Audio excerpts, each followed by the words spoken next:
Hello दोस्तों, welcome back to our channel study IQ judiciary. मैं अपूर्व शर्मा स्वागत करता हूं स्टडी आईक्यू के इस यूट्यूब प्लेटफॉर्म पर। और आज हम इंडियन कॉन्ट्रैक्ट एक्ट 1872 के मास्टर क्लास नंबर 13 पर हैं। और आज हम फ्री कंसेंट का जो पार्ट नंबर सेकंड है इसको कवर करने वाले हैं। जैसा कि अभी हमने सभी ने जो है अभी तक इंडियन कॉन्ट्रैक्ट एक्ट में बहुत सारे कॉन्सेप्ट को किया है और हम फ्री कंसेंट के कॉन्सेप्ट को कर रहे हैं, जहां पर हमने सेक्शन 13, सेक्शन 14 और सेक्शन 15 तक डिटेल में कर लिया था। और उसी के आगे कंटिन्यू करते हुए आज हम अनड्यू इन्फ्लुएंस को पढ़ेंगे और अनड्यू इन्फ्लुएंस को कवर करेंगे जो कि हमारा सेक्शन नंबर 16 में दिया गया है। मुझे फटाफट से बता दीजिए मेरी आवाज क्लियर है और बोर्ड क्लियर दिख रहा है, तो हम सेशन को स्टार्ट करते हैं और एक एक करके सेक्शन नंबर 16 अनड्यू इन्फ्लुएंस के एसेंशियल को समझने की कोशिश करते हैं। आई होप बेयर एक्ट सभी के पास होंगे और अपनी नोटबुक आपने अपने पास में रख ली होगी। जल्दी से बताइए आवाज क्लियर है और बोर्ड क्लियर है, then we will start with the class. Indian contract act class number 13 free consent की जो सेकंड पार्ट है, फ्री कंसेंट के पार्ट नंबर सेकंड पे है, जहां पर 16, 17, 18 को आगे कंटिन्यू करने वाले हैं। और अगर हम बात करें इंडियन कॉन्ट्रैक्ट एक्ट की, तो यहां पर आपको देखने को मिलेगा अभी तक हम फ्री कंसेंट के कॉन्सेप्ट में कुछ इंपॉर्टेंट चीजों को पढ़ चुके हैं। फ्री कंसेंट में हमने यहां पर देखा था, फ्री कंसेंट में हमने यहाँ पर सेक्शन नंबर 13 को पढ़ा था लास्ट क्लास में, सेक्शन नंबर 14 को पढ़ा था और सेक्शन नंबर 15 को पढ़ा था। ये तीनों सेक्शन हम जो है लास्ट क्लास में ही कवर कर चुके थे। और अब हम इसके आगे सेक्शन नंबर 16, 17 और 18 को कवर करेंगे। फिर ये तीनों सेक्शंस को जब हम कवर कर लेंगे उसके बाद हमें यहाँ पर ये देखना है कि मान लीजिए कोई भी ऐसा एग्रीमेंट बनाया गया है जिसको जो कोर्जन से बनाया गया है, अनड्यू इन्फ्लुएंस से बनाया गया है, फ्रॉड से बनाया गया है या फिर मिसरिप्रेजेंटेशन से बनाया गया है। जब कोई भी एग्रीमेंट इनमें से किसी भी चारों चीजों से मिलकर बनता है तो इसके बाद इसके क्या कॉन्सिक्वेंसेस होंगे और ये एग्रीमेंट कैसे माने जाएंगे, इनका जो आपको एक्सप्लेनेशन है वो सेक्शन नंबर 19 और सेक्शन नंबर 19A में देखने को मिलता है। इसको हम जो है फिर इसके कॉन्सिक्वेंसेस पढ़ते हैं कि मान लो कोई भी एग्रीमेंट आपका कोर्जन से बना है, मिसरिप्रेजेंटेशन से बना है या फिर आपके फ्रॉड से बना है, मिसरिप्रेजेंटेशन से बना है या फिर आपके अनड्यू इन्फ्लुएंस से बना है। तो यहां पर आपको सिंपल भाषा में ये देखने को मिलता है कि 13, 14, 15, 16, 17, 18 के अगर कोई भी एग्रीमेंट बने हुए हैं तो उनका जो है क्या होगा, क्या इफेक्ट होगा। ठीक है, 19 और 19A में इसके जो है इफेक्ट्स हमें बताए गए हैं। ठीक है, और फिर हम एक लास्ट टॉपिक हमारा इसमें बचता है, प्री कंसेंट में एक हमारा लास्ट टॉपिक बचता है, वो है आपका मिस्टेक। ठीक है, तो मिस्टेक के टॉपिक को हम जो है 19 और 19A को जब कवर कर लेंगे उसके बाद में जो है हम क्या करेंगे, उसके बाद में हम इसको कवर करेंगे। क्लियर? रेगुलर क्लासेस क्यों नहीं होती? अब बेटा रेगुलर ही होंगी। ठीक है, अब आपकी रेगुलर ही क्लासेस होंगी। इनकी जो टाइमिंग है मंडे से फ्राइडे है। ठीक है, मंडे से फ्राइडे अब आपको मेरी तीनों ही क्लासेस कंटिन्यू मिला करेंगी। क्लियर? तो अब चलिए स्टार्ट करते हैं। सबसे पहले आइए आप जो है किस पर, अपने जो है बेयर एक्ट पर आइए और बेयर एक्ट आपसे क्या कहता है इसको एक बार ध्यान से समझने की कोशिश कीजिए। ठीक है, तो अगर हम इंडियन कॉन्ट्रैक्ट एक्ट के बेयर एक्ट पर आएंगे तो यहां पर आपको कुछ इंपॉर्टेंट चीजें देखने को मिलेंगी। ठीक है, इंडियन कॉन्ट्रैक्ट एक्ट के बेयर एक्ट पर आओ, सेक्शन नंबर 16 को अपने जो है निकालो और सेक्शन नंबर 16 आपसे कहता है अनड्यू इन्फ्लुएंस। ठीक है, अनड्यू इन्फ्लुएंस को यहां पर डिफाइन किया गया है। अब जब आप इस सेक्शन को पढ़ोगे तो आपको बहुत सारे डाउट्स आपके दिमाग में आएंगे और अनड्यू इन्फ्लुएंस में आपको कुछ इंपॉर्टेंट चीजें ध्यान रखनी है। अनड्यू इन्फ्लुएंस सिर्फ एक ही चीज को होने से नहीं होगा। मतलब यहां पर आपको मैं दोबारा रिपीट कर रहा हूं, इस बात को ध्यान रखिएगा कि अगर हम अनड्यू इन्फ्लुएंस की बात करते हैं तो सेक्शन नंबर 16 में लिखी 3 इंपॉर्टेंट कंडीशंस को हमें एक ही सीरीज में, एक ही सीक्वेंस में फुलफिल करना होगा। और जब वो एक ही सीरीज में फुलफिल हो जाएंगी तब आप कह सकते हो कि किसी भी पर्सन ने क्या किया है, किसी भी पर्सन ने अनड्यू इन्फ्लुएंस किया है। और ये तीनों एसेंशियल इंग्रेडिएंट्स अगर एक ही सीक्वेंस में फॉलो नहीं हो रहे हैं तो हम ये नहीं कहेंगे कि अनड्यू इन्फ्लुएंस का यूज हुआ था। क्लियर? तो अनड्यू इन्फ्लुएंस का मतलब क्या है कि एक पार्टी है, उस पार्टी की जो कंसेंट ली जा रही है उसमें जो अदर पार्टी है उसका कोई ना कोई डोमिनेंस है, कोई ना कोई अथॉरिटी है, जिससे कि ये प्रतीत हो रहा है कि एग्रीमेंट करते टाइम किसी ना किसी अनड्यू इन्फ्लुएंस का इस्तेमाल किया गया होगा। ठीक, तो यहां पर अनड्यू इन्फ्लुएंस का अगर बेसिक प्रिंसिपल आप समझो तो अनड्यू इन्फ्लुएंस का बेसिक प्रिंसिपल कहता है कि डोमिनेटिंग डोमिनेटिंग पार्टीज ने अपनी जो है डोमिनेंस को यूज किया है। किसको? डोमिनेंस को यूज किया है जब वो एक एग्रीमेंट में एक एग्रीमेंट में एंटर हो रहे थे और दूसरे पर्सन की जो कंसेंट ली गई है, अदर पर्सन की जो कंसेंट ली गई है एग्रीमेंट में, वो आपकी फ्री कंसेंट नहीं है, वो आपकी फ्री कंसेंट नहीं है, वो आपकी कहीं ना कहीं अनड्यू इन्फ्लुएंस से क्या है? अनड्यू इन्फ्लुएंस से प्रभावित कंसेंट है। अब हम इस चीज को कैसे प्रूव करेंगे और क्या इसकी बेसिक कंडीशंस बताई गई हैं, एक एक करके पहले इन कंडीशंस को ध्यान से समझिए, तब हम जो है इसके आगे चलते हैं। ठीक है, तो सबसे पहले सेक्शन 16 को रीड करने से पहले हमें कुछ इंपॉर्टेंट बातें समझनी है। ठीक है, वो इंपॉर्टेंट बातें क्या है? सेक्शन नंबर 16 आपसे कह रहा है कि अगर अनड्यू इन्फ्लुएंस का केस है तो ऐसे केसेस में आपको थ्री इंपॉर्टेंट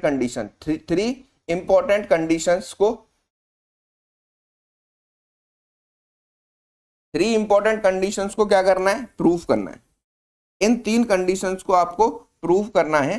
ठीक है, और ये तीनों कंडीशन जो है एक ही सीरीज में प्रूफ हो। ठीक है, पहले फर्स्ट स्टेप किया जाए, फिर सेकंड स्टेप किया जाए और फिर थर्ड स्टेप किया जाए। ठीक है, और इनका जो ट्रांजैक्शन होना चाहिए वो ट्रांजैक्शन जो है इस जो है सीक्वेंस में हो, एक ही सीक्वेंस में हो, एक ही सीरीज में हो और एक ही ऑर्डर में हो। ठीक है, तब हम बोलेंगे कि अनड्यू इन्फ्लुएंस हुआ है। मान लीजिए कोई ऐसा केस आता है, मान लो कोई ऐसा केस आपके सामने आया जहां पर आपको सिर्फ एक ही एसेंशियल इंग्रेडिएंट पूरा हुआ। ठीक है, मान लो, अभी मैं बताऊंगा, मैं बस एग्जांपल दे रहा हूं कि मान लो एक ऐसा केस आपके सामने आता है जहां पर आपको देखने को मिलता है कि सिर्फ एक ही एसेंशियल पूरा हो रहा है तीनों इंग्रेडिएंट्स में से। तब आप क्या कहेंगे? तब आप कह सकते हैं कि कोई भी अनड्यू इन्फ्लुएंस हुआ है या नहीं। तो ये चीज जो है आपको यहां पर ये तीनों ही चीजों को सीक्वेंस में प्रूव करने की रिक्वायरमेंट होती है। अब सबसे पहले हम सेक्शन नंबर 16 का अगर क्लॉज 1 की बात करें तो सेक्शन नंबर 16 का क्लॉज 1 हमें 3 बातें बताता है। अब इन तीनों बातों को पहले एक एक करके समझेंगे। सबसे पहली एसेंशियल क्वालिफिकेशन है, सबसे पहली एसेंशियल कंडीशन है कि dominating relationship between the parties, के पार्टीज के बीच में dominating relationship between the parties के बीच में डोमिनेटिंग रिलेशनशिप होना चाहिए। पहली कंडीशन आपको यहां पर यह बताई गई है। Then come to the second condition. दूसरी कंडीशन क्या है? दूसरी कंडीशन आपको यहां पर बताई गई है कि एक तो बता दिया गया कि क्या हुआ है कि डोमिनेटिंग रिलेशनशिप जो है बिटवीन दी पार्टीज होना चाहिए। दूसरी कंडीशन आपको बताई गई है actual use of domination by dominating party. ठीक है, actual use of domination by dominating party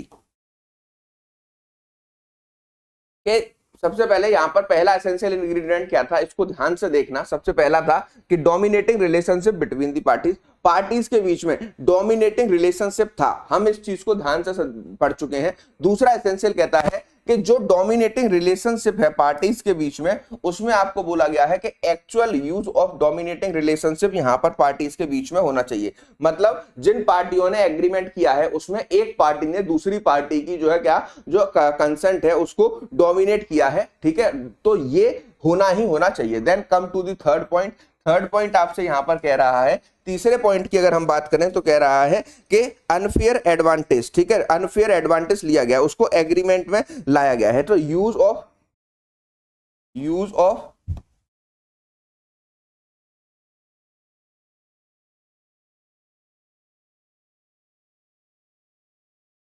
use किया गया है अनफेयर एडवांटेज लेने के लिए। अब सबसे पहले ये समझो कि ये 3 कंडीशन है जो कि हमें सेक्शन नंबर 16 के क्लॉज 1 ने बताई है।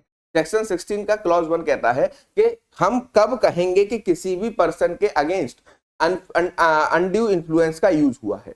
तो आपको 3 चीजें प्रूफ करनी होंगी, तब आप कह पाओगे कि आपने अनड्यू इन्फ्लुएंस का इस्तेमाल किया है। सबसे पहले dominating relationship between the parties. ठीक है, पार्टीज के बीच में डोमिनेटिंग रिलेशनशिप होना चाहिए। दूसरा बोला गया है कि actual use of dominating relationship by the dominant party कि जो डोमिनेटिंग रिलेशनशिप की पार्टीज है उन्होंने एग्रीमेंट किया और उसमें एक्चुअली यूज किया गया है कि भाई डोमिनेटिंग पार्टीज ने जो है यूज की है अपनी पावर दूसरे पार्टी को डोमिनेट करने के लिए। तीसरा कह रहा है कि उस डोमिनेटिंग एक्चुअल डोमिनेटिंग को यूज करने के बाद अनफेयर एडवांटेज लिया गया है किसी भी पार्टी को एंटर कराने में। जब आप इन तीनों ही एसेंशियल कंडीशंस को फुलफिल कर देंगे और प्रूव कर देंगे तब हम कहेंगे कि अनफेयर एडवांटेज लिया गया है। अब ये जो क्या कहते हैं कॉन्ट्रैक्ट है, ये जो एग्रीमेंट है जिसमें पार्टीज एंटर हो रही हैं, तो यहां पर आपको ये तीनों ही चीज जो है स्टेप नंबर फर्स्ट, यहां पर मैं लिखता हूं step number first, step second और step third, step first, step second और स्टेप थर्ड, इन तीनों ही स्टेप्स को आपको ये प्रूव करना है कि ये तीनों ही स्टेप्स हुए हैं और विद इन दी सीक्वेंस हुए हैं। मतलब विद दी सीक्वेंस मतलब पहला स्टेप हुआ, दूसरा हुआ और तीसरा हुआ, तब जाकर हम कहेंगे कि किसी भी एग्रीमेंट में जो पार्टी एंटर हुई है उसमें दूसरी पार्टी ने डोमिनेट किया है और अनड्यू इन्फ्लुएंस किया है। क्लियर? तो यहां पर इसको एक एग्जाम्पल के तौर पर भी समझिए। एग्जाम्पल के तौर पर इस तरीके से समझ सकते हैं कि मैं अपूर्व शर्मा हूं, अपूर्व शर्मा जो है यहां पर एक मिस्टर एक्स से कॉन्ट्रैक्ट कर रहे हैं, ठीक है, कॉन्ट्रैक्ट कर रहे हैं, एग्रीमेंट कर रहे हैं, और इस एग्रीमेंट में अपूर्व के पास क्या है, एक अथॉरिटी है। जो अथॉरिटी किस पर रखता है, वो एक्स पर रखता है, और इस अथॉरिटी का यूज करके मिस्टर एक्स से क्या बोला, इस अथॉरिटी का यूज करके मिस्टर एक्स से अपूर्व ने कोई भी एग्रीमेंट में एंटर करा लिया है। तो यहां पर ये क्या होगा, यहां पर हम इसको बोलेंगे कि अनड्यू इन्फ्लुएंस का यूज हुआ है। अब यहां पर इस एग्जांपल को इस तरीके से समझो, मान लो सिचुएशन ऐसी है कि आपने बस यही प्रूफ कर पाया कि actual use of domination by dominating party के एग्रीमेंट हुआ। अब एग्रीमेंट में ये सवाल आता है कि हमारा अनड्यू इन्फ्लुएंस जो है क्या है, अनड्यू इन्फ्लुएंस कराया गया, ठीक है, क्या हुआ है, अनड्यू इन्फ्लुएंस का यूज हुआ है, ये क्वेश्चन जो है कोर्ट के सामने रखा गया। ठीक, तो ऐसे केसेस में पार्टीज इन तीनों ही ट्रांजैक्शंस को line wise, sequence wise, series wise prove करना था, लेकिन बस यही प्रूव कर पाई कि एक्चुअल यूज ऑफ डोमिनेशन हुआ है। तो क्या हम इसको अनड्यू इन्फ्लुएंस बोलेंगे या नहीं, अनड्यू इन्फ्लुएंस बोलेंगे या फिर नहीं? मुझे जल्दी से बताइए, अनड्यू इन्फ्लुएंस क्या आप इसको बोलोगे या फिर नहीं बोलोगे? देखते हैं कितने लोग बता पाते हैं।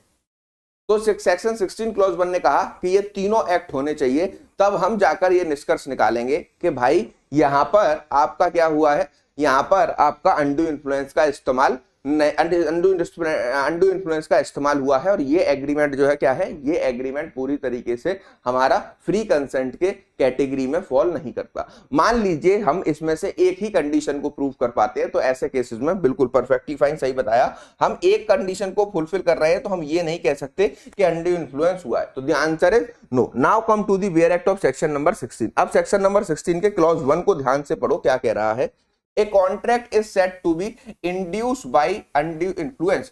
एक कॉन्ट्रैक्ट को हम कब कहेंगे कि वो इंड्यूस है अनड्यू इन्फ्लुएंस के साथ में, ठीक है। Option, where the relation subsisting between the parties are such that one of the parties is a position to dominate the will of other and uses that position to obtain the unfair advantage over the other। Clear हुई इतनी बात?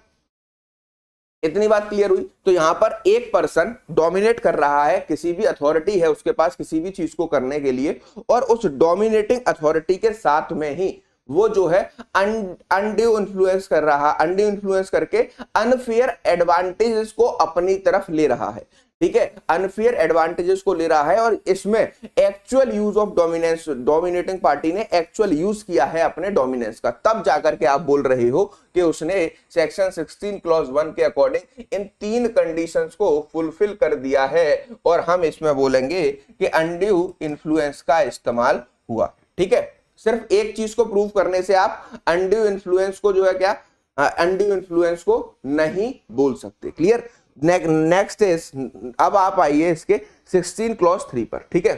16 clause 3, 16 clause 3 आपको एक interesting fact बताता है। ये interesting fact है क्या, ठीक है। तो यहां पर आपसे कह रहा है कि मान लीजिए कोर्ट के सामने एक ऐसा क्वेश्चन रख दिया गया, क्या क्वेश्चन रख दिया गया कि एक पार्टी है जो डोमिनेटिंग पार्टी है, उसने अपनी डोमिनेटिंग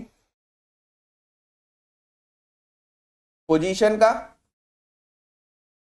डोमिनेटिंग पोजीशन का यूज किया है, कोई भी पार्टी है उसने अपनी डोमिनेटिंग पोजीशन का यूज किया है, ठीक है। दूसरा यहां पर आप अगर एक और चीज को प्रूव करते हैं, इसके साथ में आप जो है दूसरी चीज को प्रूव करते हैं, दूसरी कौन सी चीज होगी, वो होगी आपकी पहला अनफेयर ट्रांजैक्शन, ठीक है। और यहां पर दूसरी चीज आप प्रूव कर दो कि आपने अनफेयर, पार्टी ने अनफेयर ट्रांजैक्शन कराया है, ठीक है।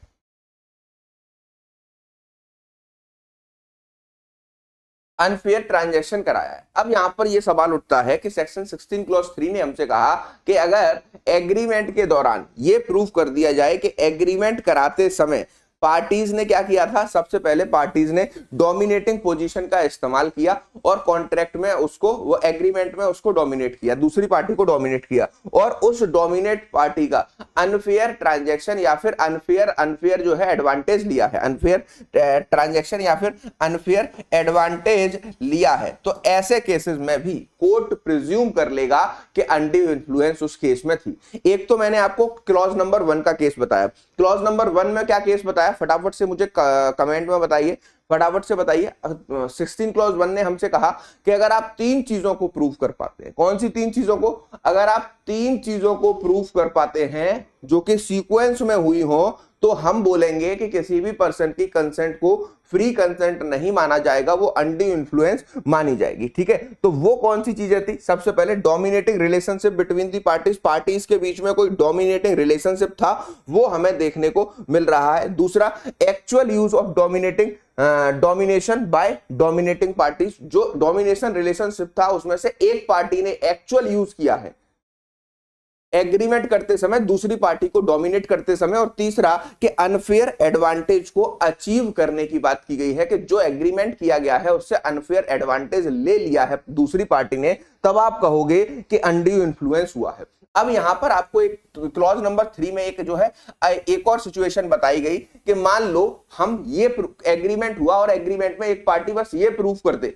क्या प्रूव कर दे कि डोमिनेटिंग पोजीशन है, क्या है, डोमिनेटिंग पोजीशन है किसी पार्टी की, और उस पार्टी ने अनफेयर ट्रांजैक्शन या अनफेयर एडवांटेज लेने के लिए उसको एग्रीमेंट में एंटर करा लिया है।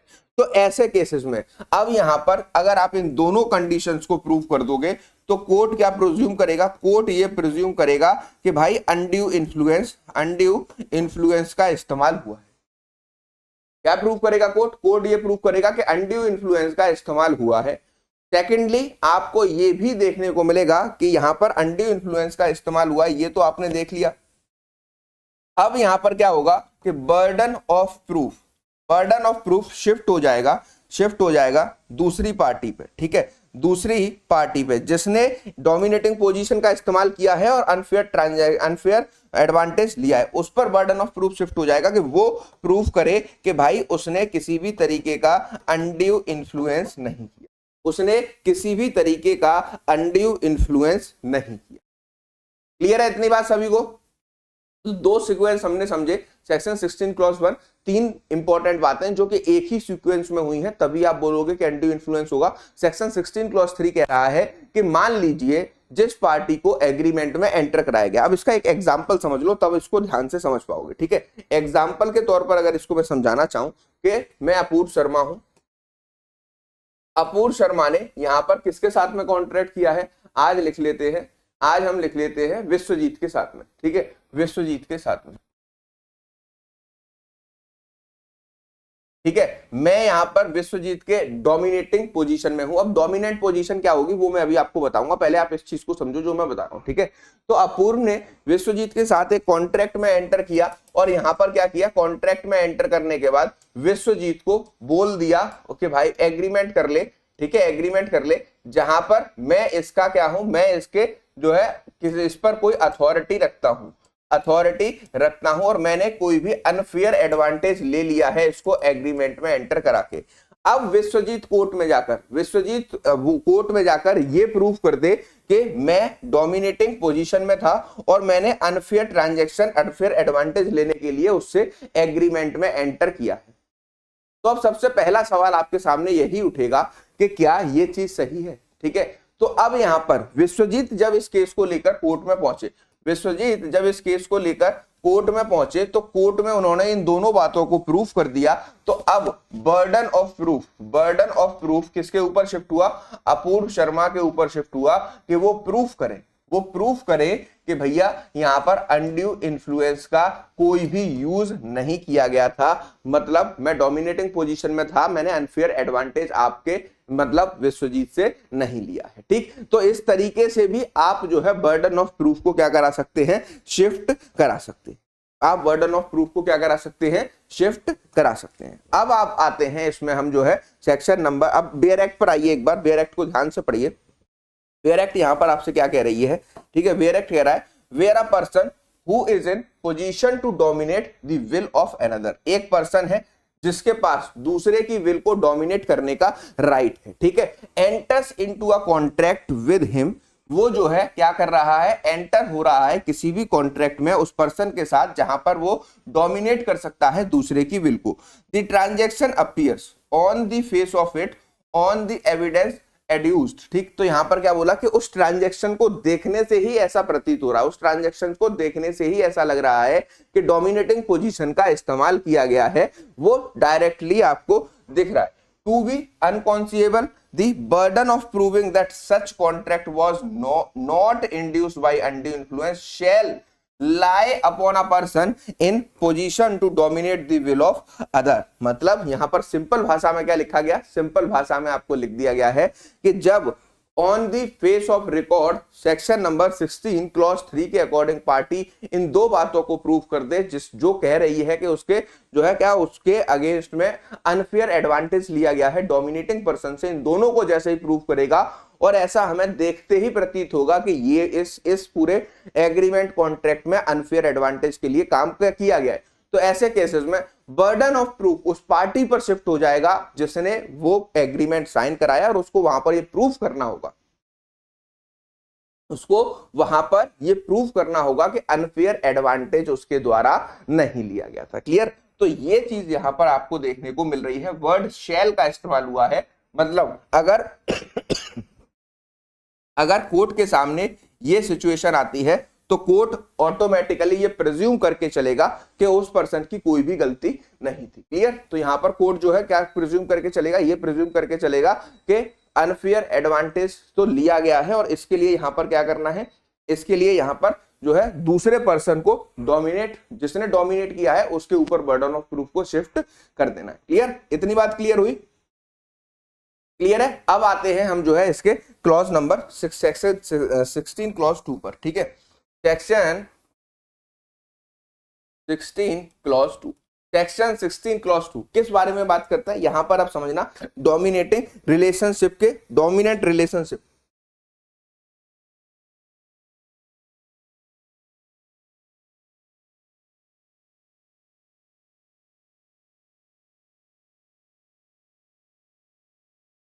डोमिनेंट रिलेशनशिप क्या क्या होंगे और किस तरीके से हम ये पता लगाएंगे कि एक पार्टी के पास जो है क्या है? अथॉरिटी। अब आपको यहीं से ये सारी चीजें बिल्कुल क्लियर होंगी और फिर आप सेक्शन 16 को अनड्यू इन्फ्लुएंस हुआ है या नहीं हुआ, कौन से पार्टीज को हम अथॉरिटी बोलेंगे या नहीं बोलेंगे, ये सारी चीजें आपको यहाँ पर जो है क्लियरली देखने को मिलेंगी। ठीक, तो यहाँ पर अगर हम डोमिनेटिंग रिलेशनशिप की बात करें तो इसको दो कैटेगरीज में हम जो है क्या करते हैं? डिवाइड करते हैं। दो कैटेगरीज में डिवाइड करते हैं। पहला होता है authority on another,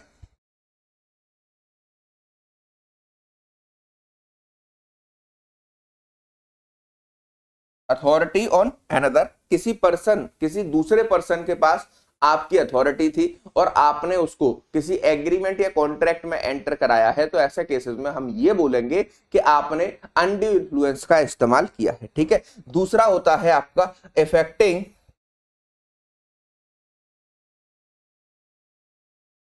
the mental capacity, affecting the mental capacity. ठीक, ये दो तरीके से हम इसको बांटते हैं। इफेक्टिव दी मेंटल कैपेसिटी में मान लीजिए कोई भी बहुत ज्यादा ओल्ड एज पर्सन है, ठीक है, ओल्ड एज पर्सन है, या फिर आपका कोई भी जो है सिक पर्सन है, बहुत ज्यादा बीमार पर्सन है, या फिर आप ये भी बोल सकते हैं कि कोई भी बहुत ज्यादा ओल्ड एज है, मान लीजिए कोई पर्सन 95 ईयर एज का है और वो अपने बेड पर है, ठीक है, वो उससे उठा भी नहीं जाता, तो ऐसे केसेस में मान लो आप उससे क्या करते हो, कोई भी एग्रीमेंट साइन करा लेते हो, ठीक है, कि आपकी प्रॉपर्टी सारी मेरी, आपके जो बाकी बच्चे हैं उनको ये प्रॉपर्टी नहीं मिलेगी, तो ऐसे केसेस में यहां पर आप ये कहोगे कि अंडू इन्फ्लुएंस का इस्तेमाल हुआ है, ठीक है। या फिर कोई भी इतनी ज्यादा ज्यादा बीमार पर्सन है जिसको के कोई भी पर्सन इतना ज्यादा सिक है या फिर इल है जिसको कि अपना होश ही नहीं है, वो जो है क्या है, बेड पर पड़ा हुआ है या हॉस्पिटल में जो है 1 महीने से एडमिट है, सिर्फ और सिर्फ दवाओं पर वो जिंदा है, तो ऐसे केसेस में हाँ अभी बता रहा हूं साक्षी सर, डोमिनेटिंग रिलेशनशिप में कौन कौन से रिलेशनशिप शामिल होंगे, अभी उसी पर आ रहे हैं। अब पहले इसको पहले समझिए, ठीक है, तो यहां पर क्या है, अभी उसी पर आ रहे हैं, ये क्लॉज नंबर सेक्शन 16 का क्लॉज नंबर 2 जो है, डोमिनेशन रिलेशनशिप कौन कौन से होंगे, इसी बारे में आपको हर चीज बताता है, ठीक है, उसी को हम अभी कवर करने वाले हैं। पहले ये समझिएगा कि यहाँ पर कोई भी सिक और इल पर्सन है जो कि काफी दिनों से बेड पर पड़ा हुआ है, उसकी बहुत ज्यादा तबीयत खराब है, ऐसे कंडीशन में अगर आप उससे कोई भी कॉन्ट्रैक्ट साइन करा रहे हो तब भी ये प्रिज्यूम किया जाएगा कि आपने अपने अनड्यू इन्फ्लुएंस का, अनफेयर एडवांटेज का इस्तेमाल किया है, ठीक है। तो यहां पर हमने सेकंड पॉइंट को समझ लिया, अब हमें यह समझना है अथॉरिटी ऑन एनदर, ठीक है। अथॉरिटी ऑफ एनदर को हम 3 जो है टाइप्स में डिवाइड करते हैं, या फिर 3 पार्ट्स में हम इसको डिवाइड करते हैं, ठीक है। तो यहां पर क्या बोला, authority of another, authority of another को समझना है आपको।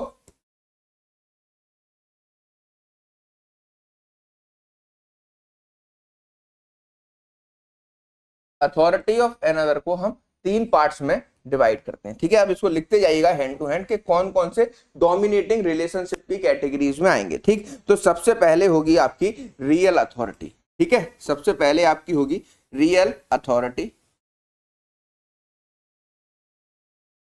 ठीक है। सेकेंड, दूसरी आपकी होगी फिड्यूशरी अथॉरिटी,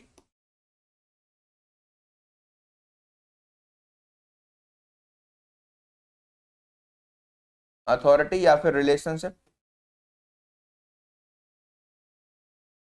ठीक है। Now come to the third one, तीसरी आपकी होगी, ठीक है, तीसरी आपकी होगी अपेरेंट अथॉरिटी,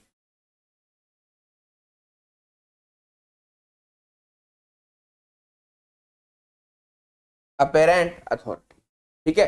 तो ये जो है क्या होंगी, ये 3 तरीके की अथॉरिटी होंगी, या फिर इन 3 तरीके के रिलेशनशिप्स में कोई भी पर्सन जो है फॉल कर रहा होगा तो हम ये बोलेंगे कि वो क्या है, वो पर्सन हमारा जो है क्या है, वो पर्सन हमारा डोमिनेटिंग पोजीशन में हो सकता है, उसका रिलेशनशिप दूसरी पार्टी से डोमिनेंट रिलेशनशिप है, ठीक है। तो अब यहां पर ये तीनों को अगर आप ध्यान से देखोगे तो सबसे पहले अगर हम बात करें रियल अथॉरिटी की, तो रियल अथॉरिटी में आपके अगर आप एग्जांपल लिखना चाहो तो इसमें आप एग्जांपल लिख सकते हो कि वो सारी अथॉरिटियां जिनको कि लॉ ने प्रिस्क्राइब किया है कि वो किसी पर्सन के अथॉरिटी को रख सकती हैं, जैसे पुलिस और एक्यूज्ड का रिलेशनशिप, ठीक है, पुलिस और एक्यूज्ड का रिलेशनशिप। सेकेंडली आप इसमें लिख सकते हो बॉस या फिर आपके मालिक, कंपनी के ओनर का किसी भी एम्प्लॉय के साथ में रिलेशनशिप, ठीक है। तो रियल अथॉरिटी में वो सारी अथॉरिटियां आएंगी जहां पर हमें जो डोमिनेटिंग पोजीशन है या फिर जो अथॉरिटी है, वो अथॉरिटी कैसी है, वो अथॉरिटी आपकी पूरी तरीके से रियल अथॉरिटी है और उसको लॉ ने प्रिस्क्राइब किया है कि वो किसी पर्सन की अथॉरिटी को रख सकता है, जैसे पुलिस एक्यूज, बॉस और वर्कर्स का जो है क्या, बॉस और वर्कर्स का, उसके एम्प्लॉय का क्या कहते हैं, रिलेशनशिप, क्लियर। दूसरी अथॉरिटी जो है आपकी, इसके अगर हम एग्जांपल देखें तो इसमें आपको देखने को मिलेगा, ये बात कर रहा है फिड्यूशरी अथॉरिटी के बारे में, फिड्यूशरी रिलेशनशिप के बारे में। तो फिड्यूशरी रिलेशनशिप का यहां पर क्या मतलब है कि वो सारे रिलेशनशिप जो कि भरोसे पर डिपेंड करते हैं, भरोसे पर डिपेंडेंट है, भरोसे पर डिपेंडेंट है कि मतलब एक पार्टी अगर कोई काम कर रही है तो दूसरे पार्टी को उस पर ज्यादा सोचने की रिक्वायरमेंट नहीं है, क्योंकि उसको इतना कॉन्फिडेंस है दूसरी पार्टी पर, इतना भरोसा है कि वो जो भी डिसीजन ले रहा है वो उसके वेलफेयर के लिए ले रहा है, वो उसके वेलफेयर के लिए ले रहा है। तो जैसे इसमें आपका क्या आ जाएगा, एडवोकेट क्लाइंट का रिलेशनशिप, एडवोकेट क्लाइंट का रिलेशनशिप। दूसरा आपका आ जाएगा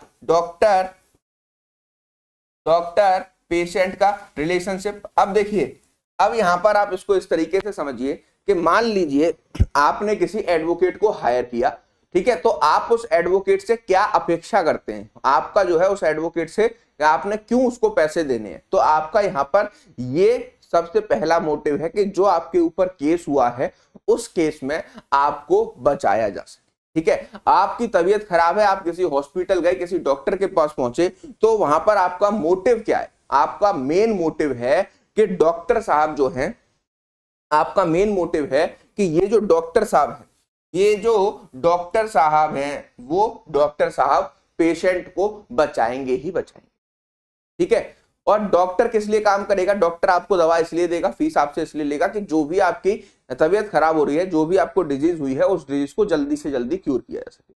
तो ये क्या है, ये एक भरोसा है कि कोई भी क्लाइंट एडवोकेट के पास इसलिए जा रहा है कि वो उसको लीगल प्रोसीडिंग से बचा सके। कोई भी पर्सन जो कि इल है, सिक है, वो डॉक्टर के पास इसलिए जा रहा है जिससे कि वो उसको जो है तबीयत खराब हुई है तो उस तबीयत की खराब को जल्दी से ठीक कर दे। तो ये क्या है, भरोसे का एक रिलेशनशिप है। तो ऐसे भरोसे के रिलेशनशिप में आपको जो पार्टी एक्शन ले रही है, जो क्लाइंट के बेसिस पर एडवोकेट एक्शन ले रहा है या फिर आपके जो है पेशेंट के बेसिस पर डॉक्टर एक्शन ले रहा है, उसमें भरोसा है कि ये काम उस प्रिंसिपल के लिए, उस टारगेट को, उस मोटिव को, उस ऑब्जेक्ट को अचीव करने के लिए कर रहे हैं, जो कि इन दोनों के लिए बेनिफिशियल, इन दोनों के लिए बेनिफिशियल। क्लियर। तो ये होता है आपका फिड्यूशरी रिलेशनशिप, जहां पर आपको भरोसा है कि जो आपका क्लाइंट, जो आपका रिप्रेजेंटेटिव है, वो आपके लिए जो डिसीजन लेगा, वो जो डिसीजन लेगा वो आपके लिए बिल्कुल सही होगा, ठीक है। और तीसरा रिलेशनशिप होता है यहां पर अपेरेंट अथॉरिटी, ठीक है। तो अपेरेंट अथॉरिटी में क्या है, अपेरेंट अथॉरिटी में आपको देखने को मिलेगा कि फादर और सन का रिलेशनशिप, ठीक है। दूसरा आपका हो सकता है फादर सन के साथ साथ क्रेडिटर डेब्टर का रिलेशनशिप, ठीक है। तो ये किस में आएंगे, ये आपके अपेरेंट अथॉरिटी में आएंगे, ठीक है, अपेरेंट अथॉरिटी में आएंगे। क्लियर। किस में आएंगे, आपके अपेरेंट अथॉरिटी में आएंगे। तो अब अगर ये सारे जो है, ये तीनों के तीनों कैटेगरी में, रियल अथॉरिटी में फॉल करने वाले लोग, फिड्यूशरी अथॉरिटी में फॉल करने वाले लोग, अपेरेंट अथॉरिटी में फॉल करने वाले लोग, अगर किसी भी पर्सन के बिहाफ पर क्या कर रहे हैं, किसी भी पर्सन के बिहाफ पर अपनी अथॉरिटेटिव पावर का इस्तेमाल करते हुए अनड्यू इन्फ्लुएंस, अनफेयर एडवांटेज ले रहे हैं, तो हम कहेंगे कि उन्होंने सेक्शन नंबर 16 में अनफेयर एडवांटेज, सेक्शन नंबर 16 में क्या किया है, सेक्शन नंबर 16 में अनड्यू इन्फ्लुएंस किया है, ठीक। तो इतने सारे कैटेगरीज हैं जिसमें ये सारे रिलेशनशिप फॉल करते हैं, और ऐसे में कोई भी अथॉरिटी किसी अदर पर्सन के बिहाफ पर या फिर किसी अदर पर्सन से कोई भी कॉन्ट्रैक्ट में एंटर हो रही है, एग्रीमेंट में एंटर हो रही है, तो उस पर्सन जो जिसके साथ में मतलब कॉन्ट्रैक्ट बनाया गया है, उसके पास राइट है कि वो या तो सबसे पहले क्या करेगा, 16 क्लॉज 1 में जाकर के जो तीन बातें हैं, इन तीनों बातों को सीक्वेंस में, सीरीज में प्रूफ कर देगा, ठीक है। या फिर 16 क्लॉज 3 में आपकी जो दो बातें हैं वो जो है इसको जाके प्रूफ कर देगा, तो बर्डन ऑफ प्रूफ शिफ्ट हो जाएगा अदर पर्सन पर, ठीक है, अदर पर्सन पर, और उसको ये प्रूफ करना होगा कि उसने किसी भी तरीके का अनड्यू इन्फ्लुएंस नहीं किया। क्लियर है, क्लियर है, ये समझ में आया। तो अब मान लीजिए इनमें से किसी भी तरीके का रिलेशनशिप आपको दिखाई देता है किसी भी कॉन्ट्रैक्ट में, तो आप उसको बोल सकते हो कि वो अनड्यू इन्फ्लुएंस है। कब, जब उसमें 16 क्लॉज 1 की तीनों कंडीशन सीक्वेंस में पूरी हो रही हो, या फिर आप इस चीज को प्रूफ कर पाओ 16 क्लॉज 3 में कि वो जो है अनफेयर एडवांटेज लिया है और वो डोमिनेटिंग रिलेशनशिप में था। तो ऐसे केसेस में कोर्ट आपका ये प्रजम्पशन करेगा कि आपके साथ जो भी कॉन्ट्रैक्ट किया गया है आपके क्लाइंट के साथ वो जो है क्या है, अनड्यू इन्फ्लुएंस है, और बर्डन ऑफ प्रूफ दूसरी पार्टी पर शिफ्ट कर देगा। और वहां पर उस पर्सन को बर्डन ऑफ प्रूफ दूसरी पार्टी पर जब शिफ्ट हो जाएगा तो वहां पर आपको देखने को मिलेगा कि उस पर्सन को ये प्रूफ करना होगा कि कोई भी डोमिनेंस नहीं थी, कोई भी अथॉरिटी नहीं थी और उसने कोई भी अनफेयर एडवांटेज नहीं लिया। और अगर आप इन सारी चीजों को प्रूफ कर पाते हैं जो कि सेक्शन नंबर 16 में लिखी हुई हैं, तो यहां पर यह माना जाएगा कि अनड्यू इन्फ्लुएंस का इस्तेमाल हुआ था और वो कॉन्ट्रैक्ट आपका जो है फ्री कंसेंट का कॉन्ट्रैक्ट नहीं था। Is it clear to everyone? इतना सभी को समझ में आया? किसी को कोई डाउट? तो this is all about section 16 clause 2। अब सेक्शन 16 क्लॉज 2 को एक बार बेयर एक्ट में जल्दी से पढ़ेंगे। और बेयर एक्ट आपसे यहां पर क्या कहता है, इन particular and without prejudice to the generality of a foregoing principle, a person is deemed to be a position to dominate the will of another। मतलब एक पर्सन को हम कब मानेंगे कि उसने दूसरे की जो है कंसेंट को, दूसरे की जो है विल को डोमिनेट किया है। सबसे पहले where he holds a real or a apparent authority over the other, या जहां पर वो रियल या फिर अपेरेंट अथॉरिटी को क्या कर रहा है, अपेरेंट अथॉरिटी का इस्तेमाल कर रहा है। और where he stand in a fiduciary relationship to the other, जहां पर वो जो है फिड्यूशरी रिलेशनशिप में आ रहा है किसी भी दूसरे पर्सन के साथ। ठीक है, और आगे सेकंड कह रहा है where he makes a contract with a person whose mental capacity is temporary और permanently affected by the reason of age, illness, mental और बॉडीली डिस्ट्रेस। मतलब या फिर आप किसी भी ऐसे पर्सन के साथ कॉन्ट्रैक्ट में एंटर हुए हो जहां पर एक पर्सन टेम्पररीली या फिर परमानेंटली अफेक्टेड है, वो ज्यादा एज की वजह से या फिर कम एज की वजह से, इलनेस की वजह से, मेंटल डिस्ट्रेस की वजह से या फिर बॉडीली डिस्ट्रेस की वजह से, तब भी हम ये मानकर चलेंगे कि उस पर्सन का जो है क्या किया गया है, अनफेयर एडवांटेज लिया गया, अनफेयर एडवांटेज लिया गया है। इतनी चीजें सभी को क्लियर है? जल्दी से बताइए, इतनी सारी चीजें सभी को क्लियर है? किसी को कोई डाउट इसमें? तो ये था आपका सेक्शन नंबर 16, ये था आपका सेक्शन नंबर 16। ठीक, अब कल की क्लास में हम सेक्शन नंबर 17 को कंटिन्यू करेंगे जो कि हमें फ्रॉड के बारे में बताता है, जो कि हमें फ्रॉड के बारे में बताता है। क्लियर? तो आज से आपकी क्लासेस कंटिन्यू हो गई हैं। मंडे से फ्राइडे आपकी क्लासेस चला करेंगी और आपकी अब लगातार सीरीज चलेंगी, चाहे कॉन्ट्रैक्ट एक्ट की हो, बीएनएसएस की हो या फिर आपकी सीपीसी की हो। हर एक जो है क्या कहते हैं आपकी क्लास कंटिन्यू चलेगी। और कल सैटरडे है तो कल आपकी इंडियन कॉन्ट्रैक्ट एक्ट की क्लासेस होंगी, कल आपकी बीएनएसएस की क्लास भी होगी और कल आपकी जो है किसकी, सीपीसी की क्लास भी होगी। क्योंकि कल आपको मैं इतने दिन से क्लास नहीं ले पा रहा था तो उसका कंपनसेशन है कि मैं सैटरडे को भी आपकी इस बार क्लास लूंगा और संडे को हम क्लास नहीं करेंगे, संडे की छुट्टी रहेगी। फिर मंडे से हम अपनी सीरीज को कंटिन्यू करेंगे, मंडे टू फ्राइडे। क्लियर हुई? तो यहां पर हमने आज मास्टर क्लास नंबर 13 में एक कॉन्सेप्ट समझा जहां पर हमने अनड्यू इन्फ्लुएंस सेक्शन 17 को समझा है। अब नेक्स्ट क्लास में हम फ्रॉड और मिस रिप्रेजेंटेशन को एक साथ ही समझकर कंप्लीट करेंगे। ठीक है, तो नेक्स्ट सेशन जो होगा इंडियन कॉन्ट्रैक्ट का, जो कल होगा 12 बजे, उसमें सेक्शन 17 और 18 को डिटेल में कवर कराया जाएगा। क्लियर? आज के सेशन की पीडीएफ और अगर मुझसे कनेक्ट होना है तो आप मुझसे कनेक्ट हो सकते हैं @अपूर्व शर्मा ऑफिशियल इस टेलीग्राम ग्रुप पर। वीडियो के डिस्क्रिप्शन में इसका लिंक आपको मिल जाएगा, वहां से मुझसे कनेक्ट करके कोई भी जानकारी ली जा सकती है। मिलते हैं नेक्स्ट सेशन में। अगर ये सेशन पसंद आया हो तो इसको लाइक और शेयर जरूर कीजिएगा। Thank you for watching. PDF आज टेलीग्राम पर मिल जाएगा। Thank you.